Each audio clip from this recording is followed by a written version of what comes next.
આવતીકાલથી ટ્રેડ યુનિયનોની દેશવ્યાપી હડતાલ છે। કેન્દ્ર સરકારના નવા શ્રમ કાયદાના વિરોધમાં હડતાલ છે। રાજ્યના 25,000 બેંક કર્મચારીઓ હડતાલમાં જોડાશે। 15,000 કરોડના બેંક વ્યવહારોને સીધી અસર થશે। આવતીકાલથી ટ્રેડ યુનિયનોની દેશવ્યાપી હડતાલ। કેન્દ્ર સરકાર સામે અલ્લા બોલ। નવા શ્રમ કાયદાના વિરોધમાં હડતાલ। રાજ્યના 25,000 બેંક કર્મચારીઓ આ હડતાલમાં જોડાશે।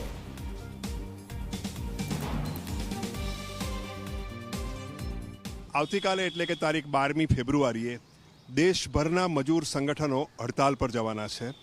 દેશમાં લગભગ 25 મિલિયન કામદાર કર્મચારીઓ, કિસાનો, બેંક કર્મચારીઓ, ઇન્સ્યોરન્સના કર્મચારીઓ તમામ હડતાલ પર જવાના છે। મુદ્દો એ છે કે સરકારે એકતરફી નિર્ણય લઈ અને 4 લેબર કોડ જે અમલમાં મૂક્યા છે એનો અમે વિરોધ કરી રહ્યા છીએ, કારણ કે આ લેબર કોડ કામદાર અને કર્મચારીઓની હિતની વિરુદ્ધના છે।